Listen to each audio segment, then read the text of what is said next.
This is like crazy. That's the thing that you want to do is go back and review the. And they're available for open checkout. We just sit in the conference room. No, you sit like in the hallway. Yeah, it's not that big of a You deal. can't take them Take two anywhere. at You a can time. take 2 at a time.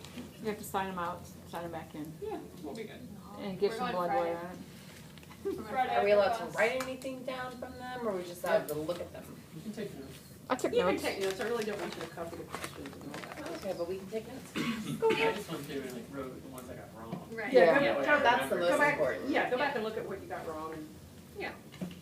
So you're going to want to go back and study your joints. So you want to look at every joint. What are the movements at each joint? You should have this stuff down by now. Okay. What are the movements? You want to know how many axes the joint moves in. You know, uniaxial, biaxial, and triaxial. Okay. You want to kind of just reconnect with sort of the technical terms for the joint. So femorotibial or tibiofemoral, whatever it comes out to be. You know, is your knee. Humero-ulnar is your elbow. You know, interphalangeal joint, metacarpophalangeal joint. Okay. Just reconnect with those bony names because you'll be happy that you did that. Yeah, I'm not going through every single one of them. Yeah. You've got books for that. We do. There's an app for that. Yeah. There's an app for that, actually. You want to go back and spend some time with Jane, plain Jane. So you want to go back and just be reminded of the planes and the axes.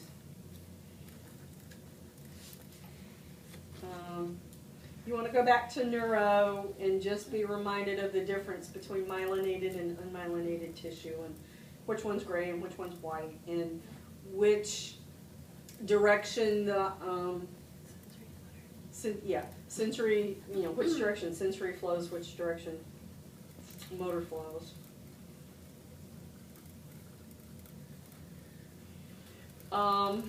You want to, while you're in neuro, you want to go back and look at your brachial plexus and your lumbosacral plexus. So the main thing you're going to want to know is the nerve root parameters for each of those. And just what is the definition of a plexus? So a plexus is a, It's a bundle of nerves. it's a bundle of nerves, yeah. That's Like And I know I'm getting on your last nerve. Bundle of nerves. Just like you all. The last nerve is the coccyx one, so that's a pain in the rear.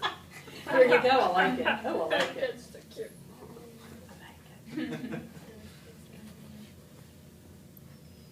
You're on my coccygeal nerve. I need her to explain it. I just don't get it. Anatomy We help humor. me. Try I know. Okay. It's humorous. Yeah. It's getting late, you know. Getting punchy too. Let's see. You want to know definitions of what is manual muscle testing? What is goniometry? You know, you're going to have some questions about positions. You know, you're going to test this. What position do you want to put them in? We're going to go back to exercise, so you're going to have to revisit eccentric and concentric contraction. Okay. With exercise,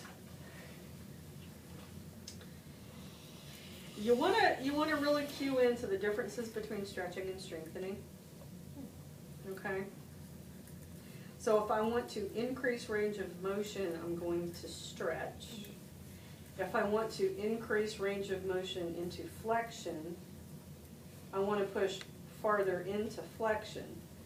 But the muscles I'm really stretching are going to be the extensors. Okay? So when you're doing stretching, the muscles that you're stretching are going to be the antagonists. Okay? When you're doing strengthening, basically what you're going to be doing is you're going to be needing to add some resistance. So a good rule of thumb when you're looking at a strengthening exercise, and there's tons and tons of exercises, so this won't do the whole ball of wax, but this will get you started. If you get stuck on strengthening exercise, if you put the patient in the position that you would muscle test against gravity and put a weight on them in their hand, around their leg, whatever, then and have them do that motion, there's your strengthening exercise. Okay? Is that confusing? think he's got a pain in Against the neck. gravity. Yeah, I've got a pain in the neck. Probably got my name on it. You want to go back and revisit active and passive insufficiency.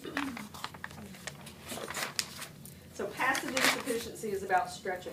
So active and passive insufficiency is about muscles that cross two joints. Okay, so you can't really have this issue unless the muscle crosses two joints.